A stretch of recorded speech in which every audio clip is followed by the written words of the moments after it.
Bienvenue dans l'avant-première de l'épisode 25 de la telenovela El amor no tiene receta. Ginebra, en se rendant compte que Paz parle avec sa sœur au sujet de la possible survie de Sam, se retrouve face à un dilemme. Pendant ce temps, Paz est en difficulté, remarquant que Ginebra l'écoute derrière le mur. De son côté, Mireia affronte Mauro. Ce dernier, en s'apercevant qu'elle le suit, la saisit par les épaules, la plaque contre le mur et lui exige de lui dire quelles sont ses véritables intentions et ce qu'elle cherche réellement. D'un autre côté, Bosco présente ses excuses au frère Salomon pour avoir mal commencé leur relation. Il propose ensuite de commencer à étudier les mathématiques, tout en plaisantant qu'il ne doit pas emmener sa tablette. À mesure qu'ils approfondissent la matière, Bosco est agréablement surpris par les compétences du frère Salomon, qui lui explique avec aisance des concepts de physique et des équations, le laissant impressionné par sa connaissance et ses capacités académiques. Lunita exprime son désir d'accompagner Lupita dans sa tâche de vendre des tacos, montrant de l'intérêt à participer à l'activité. Cependant, Lupita lui répond qu'elle ne peut pas venir avec elle pour le moment, laissant Lunita un peu découragée. Face à cette situation, Salomon intervient et propose de rester avec Lunita, lui assurant qu'il prendra soin d'elle pendant son absence. Lupita profite de l'occasion pour rappeler à Salomon qu'il doit encore résoudre la question de savoir qui est le coupable.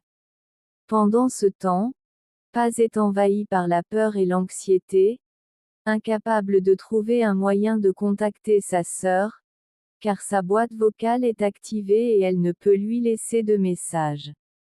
En plein désarroi, elle est surprise par la présence de Ginebra, qui, inquiète, lui demande ce qui se passe et comment elle peut l'aider.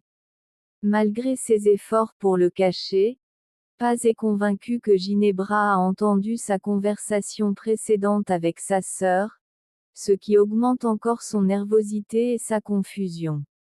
Mireia décide de mentir à Mauro en affirmant qu'elle le suit effectivement, pour cacher ses vraies intentions. Cependant, Mauro semble ne pas la croire totalement et soupçonne qu'elle lui cache quelque chose. Il lui demande alors d'attendre un instant, précisant qu'il ne peut pas la laisser partir aussi facilement, ce qui accroît l'inquiétude de Mireia.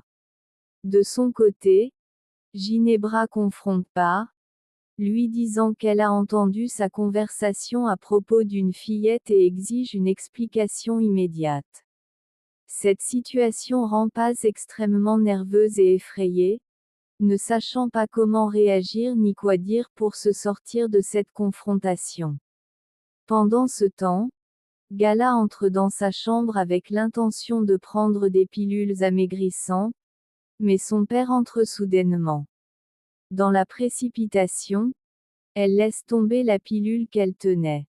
Esteban, son père, lui demande comment elle va. Gala répond qu'elle va bien, puis s'inquiète pour la santé de son grand-père. Esteban lui révèle que ce dernier ne veut pas le voir, ce qui surprend Gala. Elle essaie de le calmer en disant que son grand-père est peut-être simplement en colère. Mais Esteban lui confie que son père a été agressif, qu'il a pris un fusil et l'a menacé de tirer. Gala est bouleversée en apprenant que son grand-père a voulu faire du mal à son propre fils. Par ailleurs, Lunita demande à Salomon s'il peut réparer la mémoire comme il répare le réfrigérateur. Salomon, un peu déconcerté, lui demande pourquoi elle dit cela. Lunita veut simplement en savoir plus sur sa véritable mère, laissant Salomon pensif et intrigué. Mauro confronte à nouveau Mireia, lui demandant pourquoi elle l'espionne. Mireia se justifie en disant qu'elle ne permettra plus jamais qu'un homme la trompe, ayant déjà vécu une telle douleur. Elle voulait simplement s'assurer que Moreau ne cache rien et qu'il tient parole. Mais Moreau revendique sa vie privée et lui demande de ne pas douter de lui. Mireia évoque alors un appel étrange que Moreau a reçu, laissant entendre que cela pourrait venir de sa femme ou d'une autre femme. Gênée par cette accusation, Moreau lui rappelle qu'elle n'a aucun droit de l'espionner. Pour apaiser la situation et dissiper ses soupçons, Mireia lui avoue qu'elle agit ainsi parce qu'elle est amoureuse de lui. Cette déclaration mène à un moment d'intimité entre eux, ils s'embrassent. Ginebra tente de se rapprocher de Pa, lui offrant son aide et l'assurant qu'elle peut avoir confiance en elle. Pa, inquiète pour le sort de sa fille disparue, confie à Ginebra ses peurs et sa confusion. Mais lorsque Ginebra mentionne avoir entendu Paz dire qu'elle avait été battue par sa sœur, Paz essaie de la rassurer en expliquant que c'était en réalité son mari qui la frappait. Malgré cette clarification, Ginebra reste intriguée par la possibilité que la fillette retrouvée soit la fille de Pa, ce que celle-ci nie fermement. À ce moment-là, Esteban entre dans la pièce. Ginebra en profite pour exprimer sa préoccupation et présenter ses condoléances pour la situation difficile de Paz. En entendant cela, Esteban s'intéresse à la conversation et demande à Paz où en est la recherche de sa fille. Pa, attristé, lui dit qu'il s'agissait d'une fausse alerte. Ginebra, voulant impressionner Esteban, s'approche à nouveau de Paz et lui exprime sa compassion, cherchant à montrer à Esteban qu'elle aussi est émue par la souffrance de Pa, afin de gagner son empathie. Moreau, de son côté, semble céder à l'attitude séduisante de Mireia et la complimente, lui avouant qu'il ne s'attendait pas à un geste aussi passionné que son baiser. Mireia, un peu gênée, lui reproche d'être trop impulsif et lui demande curieusement pourquoi il est là et ce qu'il cherche. Moreau avoue qu'il est désespéré de retrouver sa nièce et que toute piste est précieuse dans un moment aussi critique. Il reconnaît que ses réactions excessives viennent du stress et de la méfiance qu'il ressent envers tout le monde. Mireia, cherchant à calmer la tension, lui demande de ne plus agir ainsi. Puis, Moreau interroge ses hommes de main pour savoir s'ils ont retrouvé la fillette. Ils lui répondent qu'ils ont cherché partout, sans succès. Moreau demande alors à Mireia de lui faire confiance, et elle accepte, espérant elle aussi pouvoir lui faire confiance. Pendant ce temps, Lunita dit à Salomon qu'elle s'ennuie d'être enfermée et lui demande si elle peut sortir. Salomon lui explique que, pour sa sécurité, ce n'est pas possible, mais lui propose de monter sur la terrasse pour regarder les nuages. Il cherche des formes dans le ciel pour la distraire. Pendant qu'ils sont là, Salomon reçoit un appel de Gala, qui lui propose de sortir ensemble pour faire croire aux autres qu'ils sont en couple. Gala lui demande de venir chez elle et de mettre ses plus beaux vêtements. Intrigué, Lunita lui demande s'il est amoureux, il lui répond que non, que c'est juste pour un moment. De son côté, Lupita sort dans la rue pour vendre ses tacos et s'approche d'une inspectrice pour lui demander l'autorisation d'ouvrir son commerce, expliquant qu'elle est très endettée et doit honorer plusieurs engagements. Malgré ses supplications, l'inspectrice lui dit qu'elle doit suivre les procédures officielles. Lupita préfère alors se retirer pour éviter une dispute, car son seul souhait est de pouvoir ouvrir son établissement.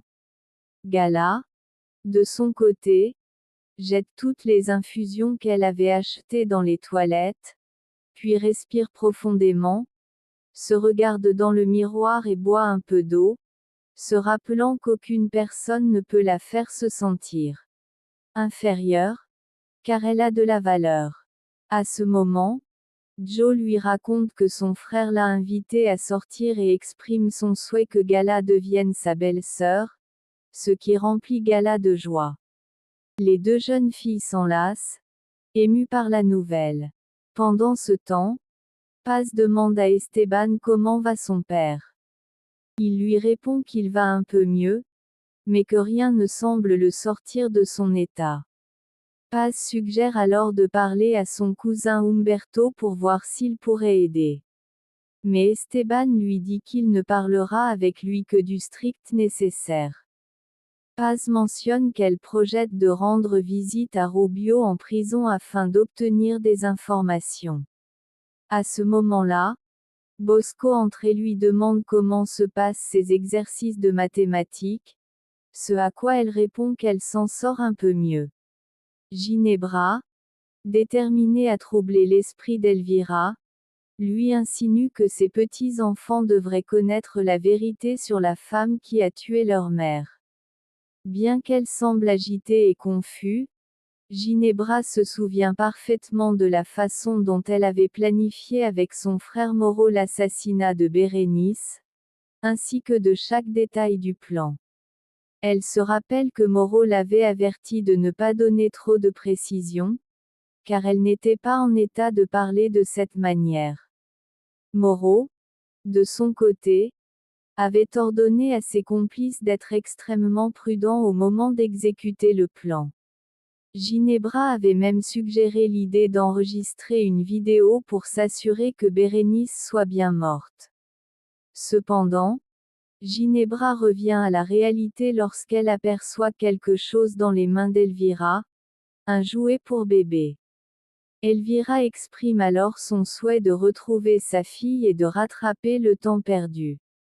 À ce moment-là, Ginebra, se souvenant de sa propre enfance avec un jouet semblable, lui répond avec une colère mêlée de mépris en disant qu'elle espère qu'un jour ce rêve se réalisera, mais d'un ton qui trahit son incrédulité quant à la capacité d'Elvira à donner l'amour qu'elle croit mériter. Lupita rentre à la maison et découvre que Salomon a réparé le réfrigérateur. Pendant ce temps, Mireia arrive également et est accueillie par Lunita. Mireia demande à Lunita comment est son ami Monito, et la petite commence à le décrire avec nostalgie en se souvenant de leur amitié.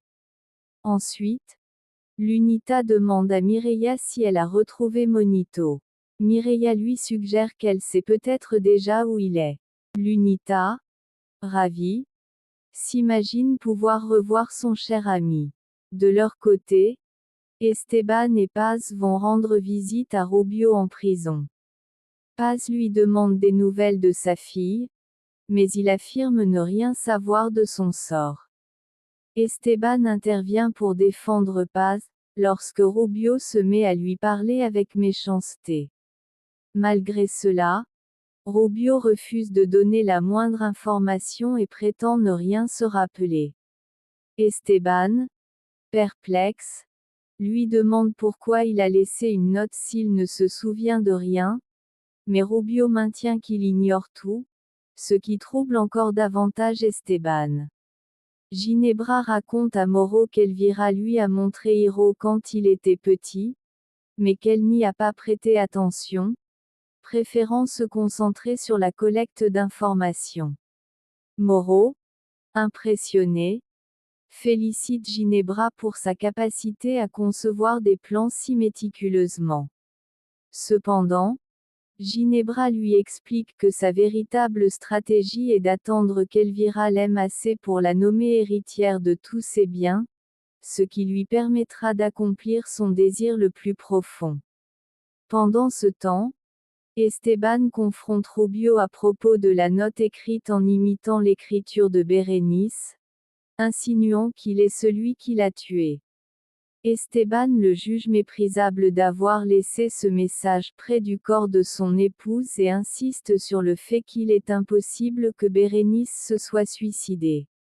Ginebra confie à Moreau qu'elle pense avoir bien fait en provoquant la mort de sa sœur par une overdose d'insuline. Moreau, horrifié, lui demande comment elle a pu tuer sa propre sœur. Ginebra lui répond que ce lien de sang n'a jamais compté pour elle, car elle a beaucoup souffert depuis l'enfance, ayant été abandonnée.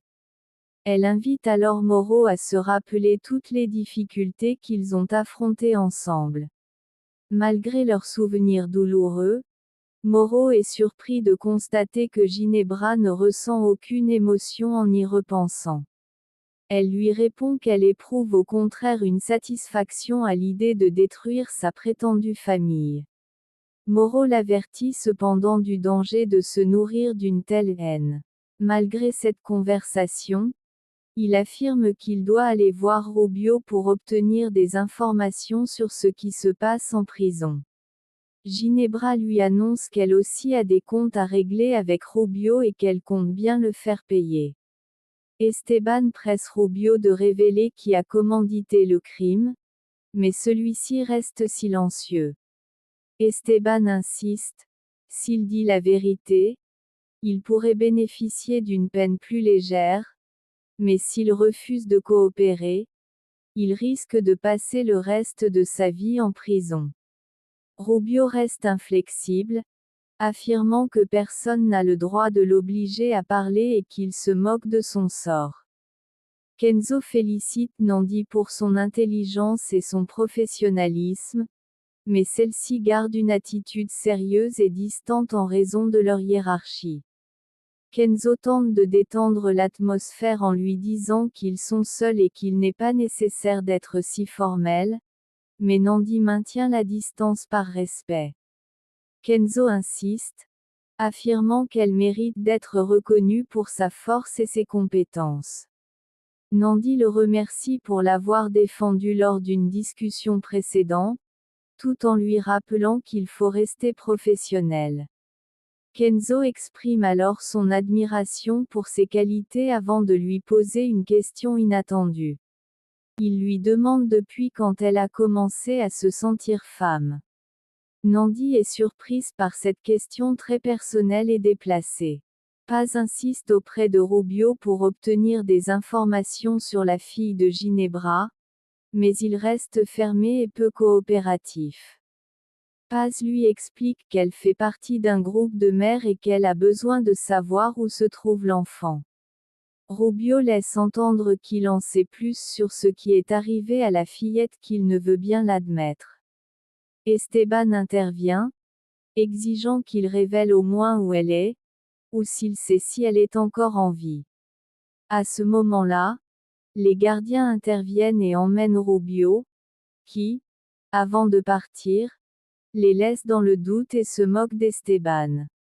Furieux et frustré, Esteban se sent trahi par son silence.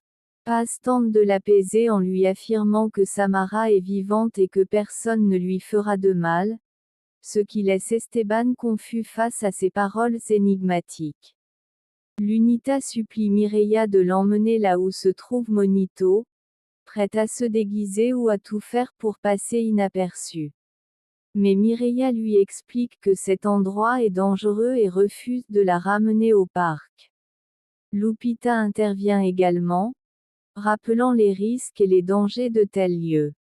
Malgré tout, l'UNITA insiste pour que Mireia transmette à Monito qu'il restera toujours son ami, même s'ils sont séparés par la distance. Nandi commence alors à raconter à Kenzo son parcours de transformation depuis sa jeunesse, lorsqu'elle s'est rendue compte qu'elle se sentait plus heureuse et épanouie en portant des vêtements féminins. Kenzo l'écoute avec attention et exprime sa compréhension, reconnaissant les épreuves qu'elle a subies à cause de la discrimination. Nandi confie combien cette discrimination a profondément affecté son estime d'elle-même et son bien-être, puisqu'elle s'est toujours identifiée comme une femme. Kenzo, admiratif, salue son courage d'avoir affronté une société souvent incompréhensive et lui offre son soutien inconditionnel dans son processus de reconnaissance. Il lui promet de l'aider à faire en sorte que ses documents reflètent sa véritable identité de genre. Cette offre émeut Nandi, qui se sent pleine d'espoir et de gratitude pour l'appui de Kenzo. Esteban partage avec Paz ses doutes sur la culpabilité de Rubio dans le meurtre de sa femme. Il explique que les réponses de Rubio ne concordent pas avec l'idée qu'il soit le meurtrier. Il se rappelle également que Ginebra avait déjà exprimé une théorie semblable à celle de Rubio, ce qui laisse penser qu'une autre personne tire les ficelles et cherche à le faire accuser.